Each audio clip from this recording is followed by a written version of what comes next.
네, 오늘 하나님께서 우리에게 주신 말씀은 히브리서 4장 12절로 16절에 있는 말씀 보겠습니다. 히브리서 4장 12절로 16절에 있는 말씀. 네, 제가 갖고 온 성경책 뒤에서부터 356쪽에 위치하고 있습니다.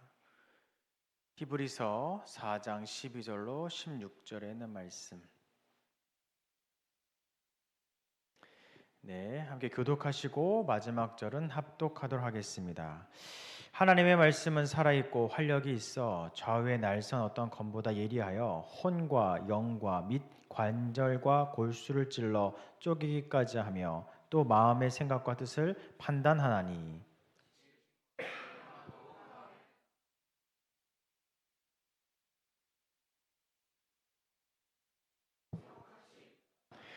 그러면 우리에게 큰 대제사장이 계시니 승천하시니 곧 하나님의 아들 예수시라.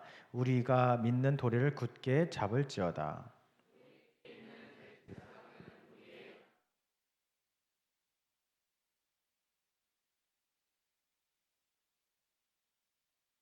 다 함께 읽겠습니다. 그러므로 우리는 긍휼하심을 받고 때를 따라 돕는 은혜를 얻기 위하여 은혜의 보좌 앞에 담대히 나아갈 것이니라. 아멘. 할렐루야. 아멘. 거룩한 사부 예배 및 청년 예배에 오신 여러분들을 환영하며 축복합니다. 요즘 인스타그램과 친해지기 위해서 의무적으로 하루에 한 번 이상 인스타그램 접속하기를 노력하고 있습니다. 인스타그램 좋아하시는 분들은 저게 무슨 말 같지도 않은, 오히려 인스타그램을 줄여야 되는데, 근데 저는 이게 익숙치가 않아서 이게 뭔가 노력하고 있습니다. 그래서 이렇게 보고 있는데 그 중에 마음이 동요가 돼서 캡처해 놓은 게 있어요. 어떤 내용이냐면 보신 분들 있을 수 있습니다.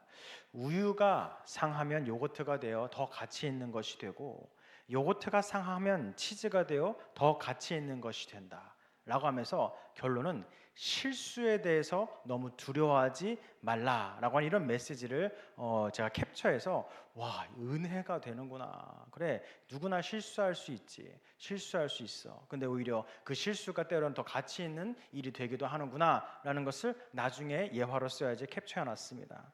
불과 얼마 전 이야기입니다. 냉장고 저 깊숙한 곳에 있는 우유가 있길래 빨리 먹어 해치우겠다는 생각으로 마셨습니다. 무려 소비 기한이 한 달 반 지난 우유를 먹게 된 것이지요. 근데 그 뭔가 느낌 아시죠?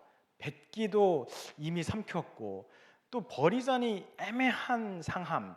그래서 더 이상 먹지는 않았지만 그런 기분 나쁨을 한번 경험하고, 며칠 전에 두유를 좀 먹어야겠다. 단백질이 요즘 머리가 얇아지는 것 같아서 먹어야겠다는 또 열심을 다해서 두유를 먹으려고 흔들었는데 뭔가 이질감이 좀 느껴지는 거예요. 뭐지? 이 어색함은? 근데 이제 뜯어서 먹는 순간 아마 구멍이 좀 뚫리셨나 봐요, 두유에. 그러니까 이제 바닥에 있던 그 두유가 이제 거의 치즈화된 두유를 제가 한 모금 먹는 순간 그건 어쩔 수 없이 그냥 토해내듯 뱉어낼 수밖에 없었습니다. 사실 이 이야기는 되게 어떻게 보면 부끄러운 이야기죠. 냉장고에 어떻게 한 달 반 지난 우유가 아직 남아 있고, 또 두유를 얼마나 관리를 못했으면 치즈가 될 만큼 그렇게 보관했나 실수를 한 거죠. 그러면서 제가 캡처했던 이 말이 생각이 나게 된 거예요. 뭐지?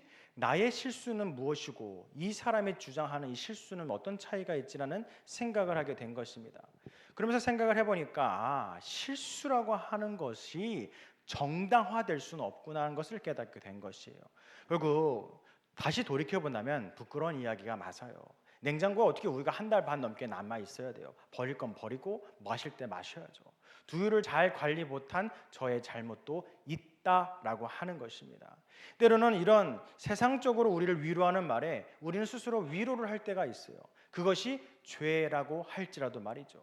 게으른 것, 우리는 이야기하잖아요. 나는 게으른 게 아니라 여유로운 거라라고 이야기하는 사람도 있죠. 그런데 게으름은 죄송하지만 죄입니다. 죄예요. 그것을 아무런 수식어구로 표현을 하고 무리를 속이려고 해도 게으름은 죄예요. 또한 말씀과 멀어짐도 죄입니다. 오히려 이런 모든 것들을 포장하려는 것 또한 나의 스스로의 믿음을 포장하는 것뿐이지 더 큰 잘못을 지을 수밖에 없다라는 것입니다. 결국 이 우유 이야기와 이 요거트의 이야기의 결론은, 저는 이렇게 결론을 여러분들에게 전하고 싶습니다. 바로 모든 것에는 때가 있다라는 것을 기억하시기 바랍니다. 우리가 유통기한, 요즘은 소비기한이라고 표시되는 것이 있는 것이 무엇이겠습니까? 이 음식을 가장 섭취하기에 가장 좋은 것을 이야기하고 있는 것이잖아요. 음식에는 그렇게 가장 좋은 때가 있다는 것이에요. 마찬가지로 그것이 지난 때는 무엇이에요? 버려지게 될 때가 있어서 가치가 없어지게 된다는 것을 기억하시기 바라요. 사랑하는 햇세대 청년 여러분들, 저와 여러분들에게도 때가 있음을 기억하시기 바랍니다. 우리가 매주 이렇게 예배할 수 있는 시간도 사실은 너무나도 익숙한 때이지만 이 때는 다시 돌아오지 못할 수 있다는 것을 기억하시길 바라요. 또한 은혜를 우리가 받을 때가 있는 것이고 은혜를 나눌 때가 있다는 것을 우리는 꼭 기억하셔서 오늘 내가 누리고 있는 이것이 당연한 것으로 영원할 거라는 그러한 생각은 죄악에 가까운 교만한 생각이라는 것을 통하여서 지금 내게 주시는 하나님의 은혜를 기쁘게 받으시고 내가 받은 은혜를 나눌 수 있는 때에 기쁨으로 나눠주시고 또한 이 순간을 감사함으로 받음을 통해서 은혜의 삶을 살아가는 저와 여러분 되시길 간절히 소망드립니다. 아멘. 오늘 우리가 읽은 이 히브리서의 이 내용을 이해하기 위해서는 짧게 배경을 좀 설명해야 합니다. 이 히브리서의 서신의 정확한 저자, 글을 쓴 사람은 기록되어 있지 않기 때문에 모르지만 적어도 이 히브리서를 받는 이들은 정확하게 기록이 되어 있어서 우리가 볼 수가 있죠. 바로 히브리인들에게 준 편지글이라는 것을 볼 수가 있습니다. 당대 유대인들을 중에서 유대인이라 하면 예수님을 모르는 상황에서 예수님이 오시기 전에 하나님을 믿었던 공동체인데 유대인들 사이에 예수님을 믿음으로 그리스도를 믿음으로 그리스도인이 된 사람들이 있었어요. 그런데 이때의 시절이 로마 시대였기 때문에 이 유대인이었던 그리스도인들이 핍박을 받자 어떤 선택을 하게 되면 다시 그리스도를 부정하고 다시 유대교로 돌아가려는 모습을 보이게 된 것이에요. 그 당시 유대교는 친로마 정책을 피고 있었기 때문에 핍박과 박해를 피하기 위한 방법이었다는 것이죠. 이것에 대해서 이 히브리서 기자는 이야기하는 것이에요. 너희들이 그리스도를 믿도록 선택한 것은 하나님을 믿어도 되고 예수님을 믿어도 되고 선택을 하는 것이 아니라 그 예수님과 하나님과 성령님이 삼위일체 하나님으로서 오직 한 분이신 유일신을 믿는 단 한 가지의 선택이라는 것을 강조하는 것이며 너가 선택한 것은 가장 확실하고 가장 효율적이고 가장 유일한 방법을 선택한 것이기 때문에 그리스도를 배신하고 다시 유대교로 돌아간다는 것은 옳지 않다는 이야기를 거듭 이야기하고 있다는 것이에요. 그래서 이 히브리서를 기록한 저자는 명확하게 이야기합니다. 오직 예수 그리스도만을 믿음을 통해서 나에게 주어지는 시련과 시험이 있을지라도 그것을 담대하게 이겨나갈 것을 권면하고 있는 것입니다. 햇세대 청년 여러분들, 이 메시지는 저와 여러분들에게도 동일하게 주어지고 있음을 기억하시기 바랍니다. 우리의 믿음의 시절은 아마 로마 제국이 그리스도인들을 핍박했을 만큼의 우리는 핍박을 받고 있습니다. 물론 그 누구도 교회 다닌다고 우리들의 목에 칼을 디밀거나 기름물을 끼워 붓지는 않습니다. 그런데 이 세상에는 점점점 기독교인들은 적어지게 되고 기독교인이라고 세상 가운데 알리는 것조차 때로는 부끄러운 순간이 많이 찾아오게 되고 있다는 것이 우리들의 현실이라는 것이에요. 그리고 그리스도인이 내가 믿는 사람입니다, 기독교인입니다라는 것을 말하지 못하는 것은 오히려 죽음을 당한 것과 똑같은 상황에 주어지게 된다는 것을 기억하시길 바라요.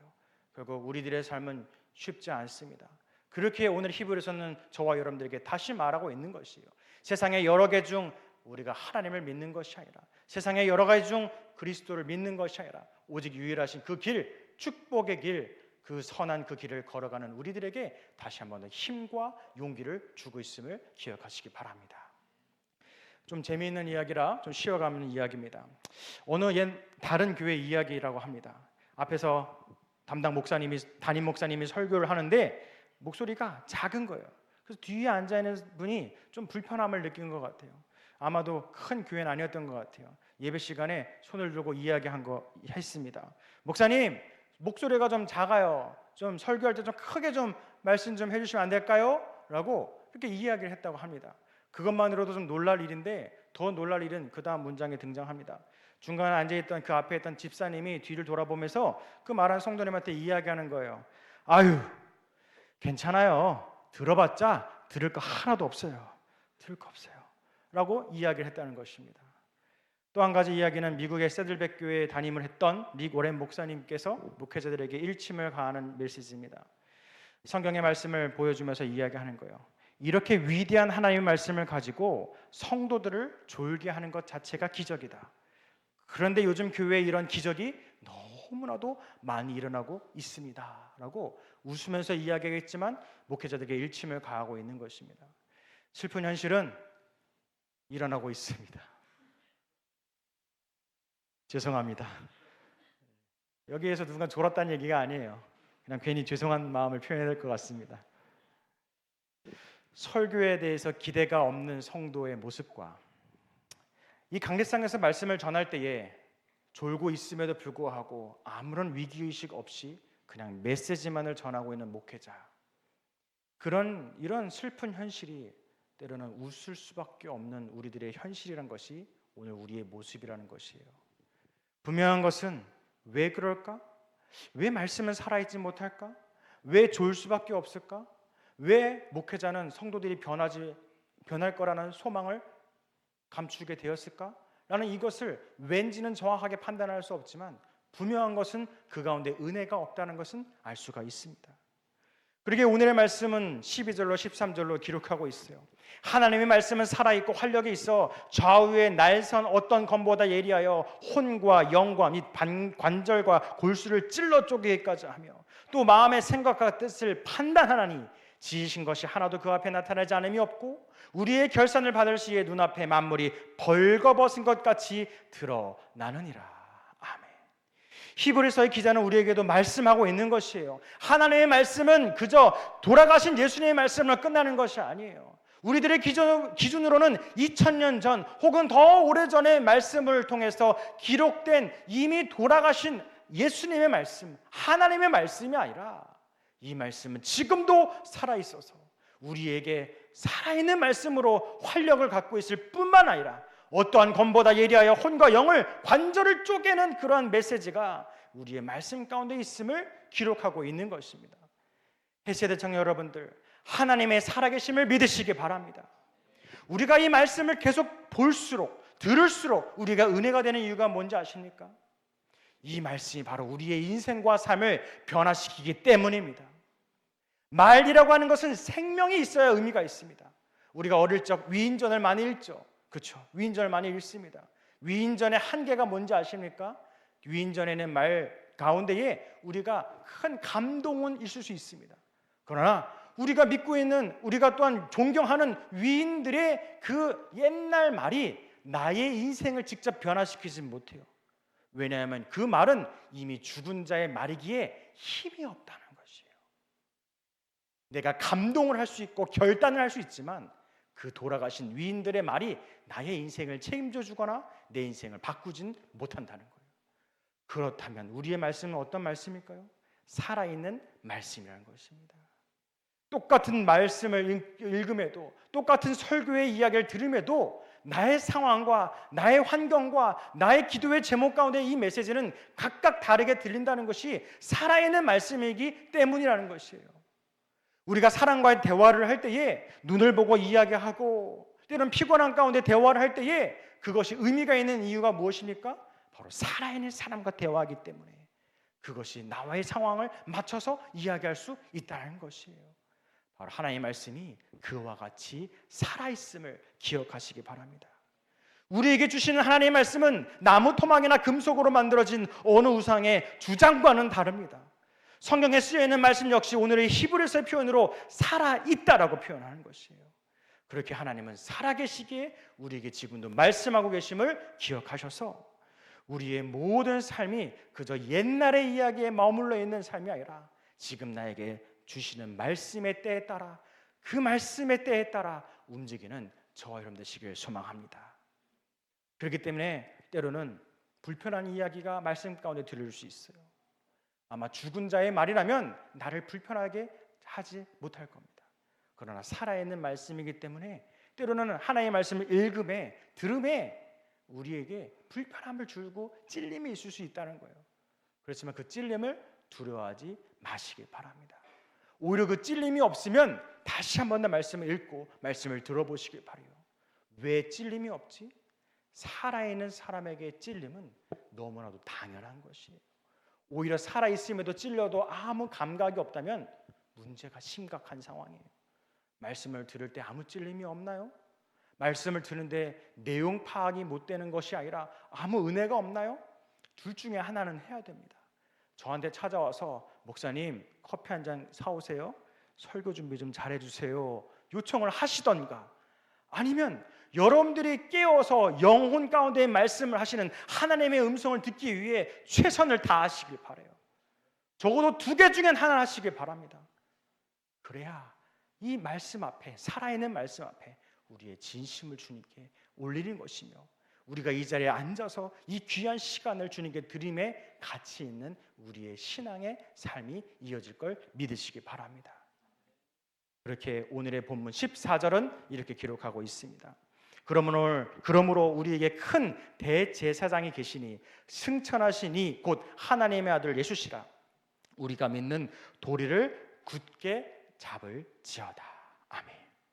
결국 히브리서의 기자는 우리에게 붙잡아야 될 것은 무엇이냐면 바로 예수 그리스도, 하나님의 아들을 믿는 도리를 굳게 붙잡을 것을 이야기하고 있다는 것입니다. 헬세대 청년 여러분들, 우리 살아계신 예수님을 붙잡으시길 바랍니다. 지금도 살아계신 그 예수님의 말씀을 통해 나의 인생이 변화될 것이며 나의 모든 삶은 은혜의 때를 누리게 됨을 믿음으로 붙잡을 때에 세상의 그 어떤 흩어지고 사라질 것과 이미 죽은 자의 좋은 글귀로 이야기하는 것이 아니라 나의 상황과 나의 때에 맞는 정확한 하나님의 살아있는 음성을 통해 은혜 받음으로 변화된 삶을 살아가는 저와 여러분 되시길 소망드립니다. 그러면서 오늘의 말씀 가운데 집중해 볼 말씀은 히브리서 4장 16절에 있는 말씀입니다. 눈을 들어서 4장 16절 다시 한번 읽어보겠습니다. 시작. 그러므로 우리는 긍휼하심을 받고 때를 따라 돕는 은혜를 얻기 위하여 은혜의 보좌 앞에 담대히 나아갈 것이니라. 아멘. 여기에 때를 따라 돕는 은혜라고 하는 이 단어이자 문장을 기억하시기 바랍니다. 오늘 말씀의 제목이기도 한 때를 따라 돕는 은혜라고 하는 것은 크게 두 가지로 볼 수 있습니다. 때를 따라서 나를 도와주시는 하나님의 은혜, 또는 때를 따라서 내가 누군가를 도울 수 있는 은혜의 자리가 있다라고 하는 이 두 가지의 내용을 갖고 조금 나누고자 합니다. 여기에 돕는 은혜라고 하는 이 단어는 헬라어로는 보에데오라고 하는 단어를 쓰는데 이건 합성어입니다. 보에는 외치다, 데오는 돕다라는 뜻입니다. 누군가의 외침에 도움을 주는 것이 돕는 은혜라는 뜻을 갖고 있어요. 제가 정확하게는 어떻게 사용법은 모르지만 배를 타다 보면 사람을 살리기 필요한 로프가 보에데오라고 하는 어원을 사용한다는 이야기를 듣게 되었습니다. 그리고 배에서 사람이 빠졌을 때에 로프, 줄로 그 사람을 건져내기 위한 방법 중 하나가 돕는 은혜라고 하는 그 뜻을 사용하고 있다는 것이에요. 그래서 성경 속에 이 돕는 은혜라는 보에데오라고 하는 단어는 여기 히브리서에 등장하고, 그리고 이 앞서 딱 한 번 더 사도행전에 등장하게 되는데, 그것은 바로 바울이 로마로 압송되어지는 가운데에 유라굴로라는 광풍을 만나서 파선되기 직전에 등장하게 됩니다. 말씀을 읽어드리면, 내가 너희를 권하노니 이제 안심하라. 너희 중에 아무 생명에는 손상이 없겠고 오직 배뿐이라. 내가 속한 바 곧 내가 섬기는 하나님의 사자가 어젯밤에 내 곁에 서서 말하되 바울아 두려워하지 말라. 내가 가이사 앞에 서야겠고 또 하나님께서 너와 함께 항해하는 자를 내게 주셨다. 그러므로 여러분이여 안심하라 라고 하는 이 메시지가 선포될 때에 똑같이 보에데오라는 이 밧줄이라는 뜻을 등장하고 있다는 것을 볼 수가 있는 것이죠. 결국 바울이 담대하게 범죄자의 신분임에도 불구하고 풍랑 가운데 흔들리는 배 위에 서서 로마 군인들을 향해서 이렇게 이야기할 수 있었던 것, 안심하세요, 여러분들의 생명에는 지장이 없을 것입니다. 그거의 근거가 무엇일까요? 어젯밤 하나님께서, 살아계신 하나님께서 나에게 말씀하셨어요. 오직 배만 부서지고 여러분들의 생명은 건들지 아니하실 겁니다. 그렇기 때문에 두려워하지 마시고 계십시오라고 담대하게 외칠 수 있었다라는 것이에요. 결국 살아계신 하나님께서 바울에게 그 전날 밤 오셔서 도와주는 은혜를 주었고, 바울은 그 받은 은혜를 갖고 진짜 현실 가운데의 풍랑을 만나서 생명의 위협에 놓인 상황에서 그들을 위로하는 은혜를 전하고 있다는 것입니다. 하나님의 은혜는 바로 이러한 은혜라는 것을 기억하시기 바라요. 우리에게 하나님께서 많은 은혜를 주신다는 것은 그 은혜를 받을 때가 있다는 것입니다. 또 그렇다는 것은 내가 받은 이 은혜를 나눌 때 또한 있다는 것은 우리가 꼭 기억하시길 바라요. 그렇기 때문에 여러분들 또한 혹시 이 자리에 나오기 직전까지 혹은 우리가 지금 살아가고 있는 이번 한 주의 삶, 지난 한 주의 삶 가운데에 두렵고 떨린 가운데에 마치 유라굴로와 같은 광풍 가운데에 그런 흔들리는 삶을 살았던 이가 있습니까? 오늘 바울 선지자의 말씀에 따라서 하나님의 살아계신 음성을 들으시기 바랍니다. 두려워하지 말라, 안심하라 라는 이 메시지를 여러분들의 귀로 들으시기 바랍니다. 그리하여 우리를 위로하시는 하나님의 그때의 은혜를 우리가 붙잡음으로 우리의 매 순간 나와 함께 하시는 하나님의 음성과 지금도 살아계신 나의 상황과 환경에 맞는 그 메시지로 위로하시는 하나님을 경험하시길 소망드립니다. 사진 하나만 띄워주시겠습니까? 지난 금요일 날 좀 특별한 일이 있었습니다. 사실은 저도 이제 뒤늦게 들어서 좀 오해를 하게 되는데 찬양대 연습실이 있지 않습니까? 찬양대 연습실에 장의자가 놓여 있던 것을 어느 순간 다 버리고 새로운 의자를 이제 갖다 놓는 이런 상황이 있었습니다. 근데 이거를 이제 결론부터 말씀드리면 한 믿는 성도님의 가정이 조용히 아무도 알리길 바라지 않는 가운데에 조용히 당신의 가정에서 돈을 내어서 전치를 바꾸는 그런 작업을 하다 보니까 오해가 좀 생긴 거예요.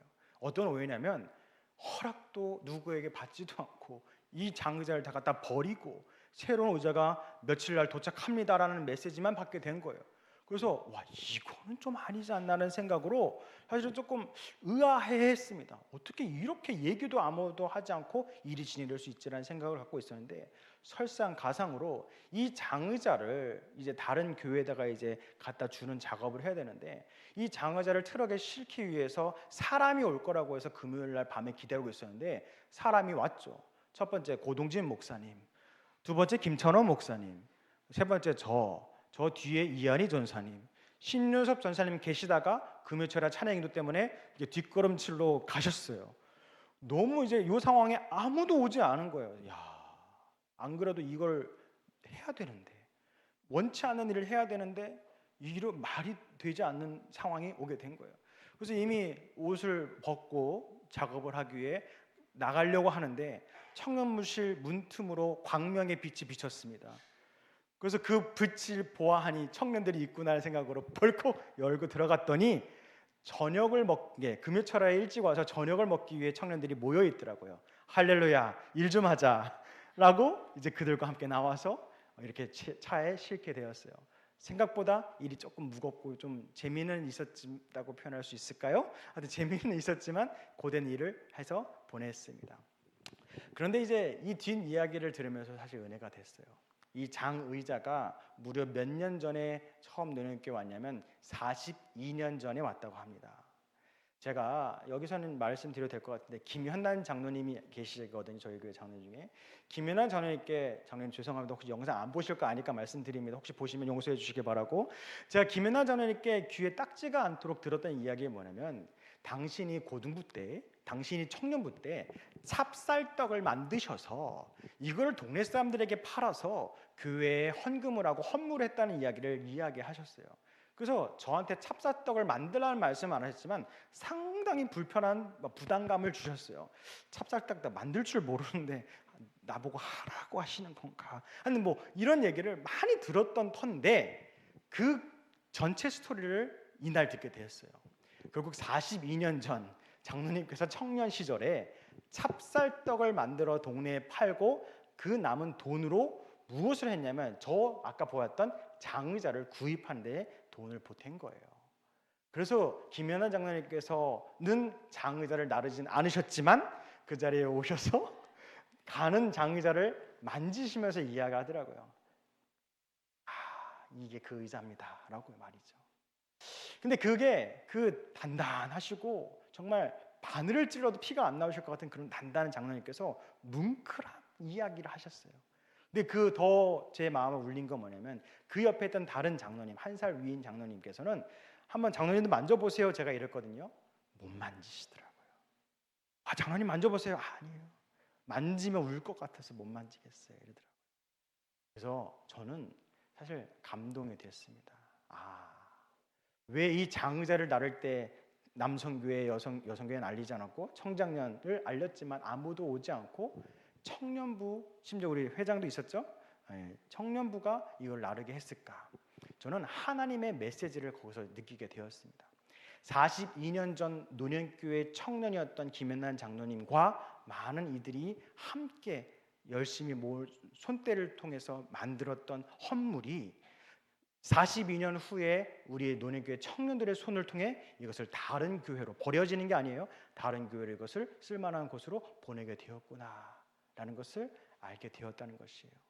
결국 이 메시지를 통해서 저에게 하나님은 확실한 마음을 주셨어요. 오케이, 주님 알겠습니다. 우리의 청년들도 과거에 42년 전 노년교회 그런 청년들이 했던 것처럼 이제 교회를 사랑하고 아끼는 것이 말과 행동뿐만 아니라 실질적으로 교회에 도움이 되고, 특별히 은혜를 우리가 나눌 수 있는 그 순간이 온다면 그 순간을 위해서 열심을 다해 준비하겠습니다. 그것이 무엇일지는 몰라요. 뭐 장의자가 될 수도 있고, 교회를 다시 지으라 할 수도 있고, 필요하면 자동차를 살 수도 있고, 여러 가지가 될지는 모르겠습니다. 그러나 하나님께서 우리 청년부에게 기회를 주신다면 의자 하나라도, 책상 하나라도, 건물을 지으라면 건물을 지으는 그런 말도 안 되는 상상이라도, 아니 하나님이 하시라면 이루어 주시겠죠 라는 그런 믿음으로 우리 청년부는 이 교회를 감당해야겠구나는 그런 확신의 마음을 주었습니다. 세대 청년 여러분들, 지금 눈빛을 보아하니 저 목사님이 지금 무슨 말을 하는 거지 하는 눈빛이신데 염려하지 마세요. 하나님께서 어떤 일을 진행하신다면 그 일은 하나님께서 채워주셔요. 아멘. 여러분은 손만 빌리면 됩니다. 여러분의 빈손을 내미시고 여러분의 빈손을 주님께 드리시길 바라요. 이걸 하려면 돈이 얼마가 필요한데, 어떤 능력이 필요한데 염려하지 마세요.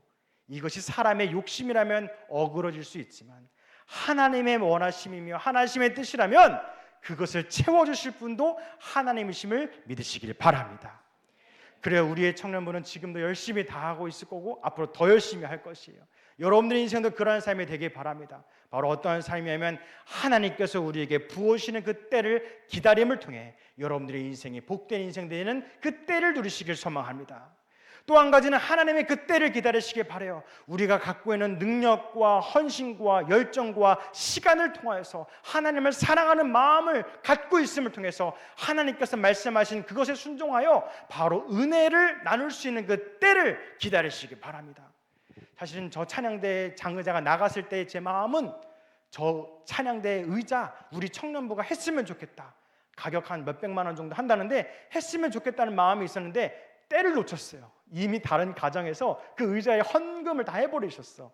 그러니까 제 기준에서는 지금 놓쳤습니다. 은혜의 때를. 다음 기회를 제가 누리게 우리 청년부가 감당하게 도와주시려고 기다리고 있다는 것이에요. 이게 얼마나 기쁜 일입니까? 저는 돈 없습니다. 그러나 하나님이 채워주실 거예요. 여러분들의 인생도 그럴 거예요. 여러분들이 하나님께 드리고자 하는 마음이 있고 바치고자 하는 마음이 있고 하나님께 기쁨이 되고자 하는 그 마음과 믿음만 있으면 하나님께서 채워주시는 대로 그것을 감당하게 하실 줄을 믿으시길 바랍니다. 그래, 사랑하는 세대 청년 여러분들, 우리의 삶 두 가지를 기억하시길 바라요. 바울이 이야기하고 히브리서 기자가 이야기했던 것처럼 우리가 믿는 도리를 굳게 붙잡으시길 바랍니다.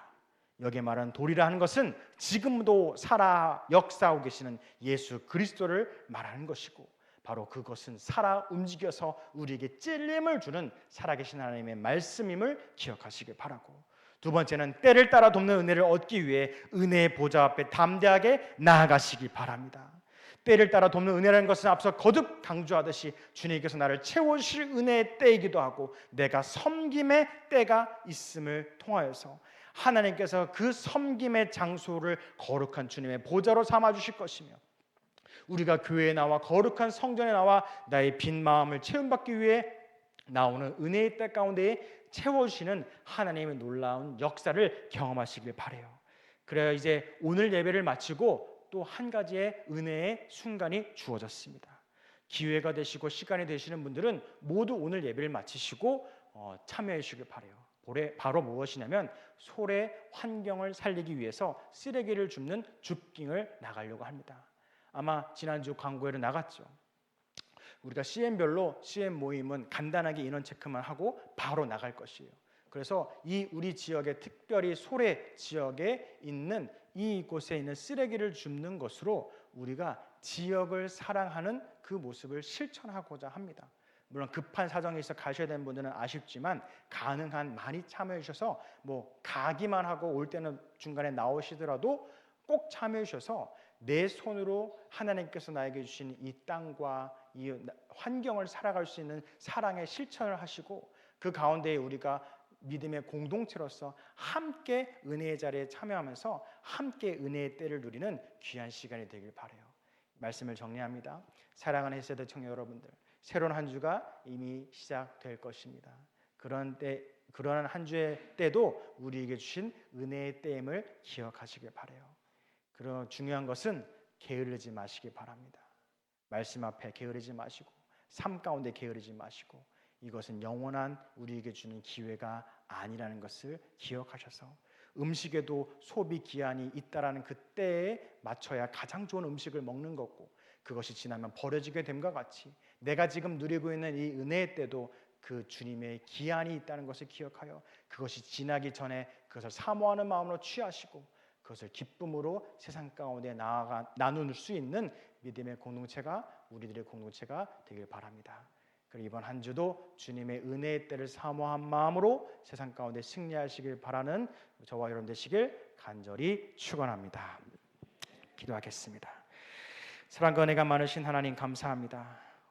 우리에게 살아 역사하신 하나님께서 우리의 영혼을 붙잡으시고 우리에게 살아계신 말씀으로 음성을 들려주십니다. 이 은혜의 때에 하나님의 말씀을 귀하게 받게 하심에 감사하오니 살아 우리에게 찔림을 주시고 말씀을 주심으로 위로하시는 하나님의 음성을 통해 나의 영혼과 나의 삶을 주님께 의탁하오니 우리의 은혜의 때에 충만한 은혜를 부어 주시옵소서. 또한 우리가 받은 은혜가 있다면 세상 가운데 나눌 수 있는 은혜의 때를 허락하여 주시옵소서. 내가 세상 가운데 내려놓음은 세상 가운데 나눔은 더 큰 하나님의 복을 바라는 하나님을 사랑하는 실천의 마음이오니 우리의 나눔 가운데 더 큰 은혜를 부어주셔서 나눔의 기쁨의 삶을 허락하여 주시옵소서. 새로운 한 주 가운데서도 항상 함께 해줄 것을 믿사오며 사랑이 많으신 예수님의 이름으로 기도드렸습니다. 아멘.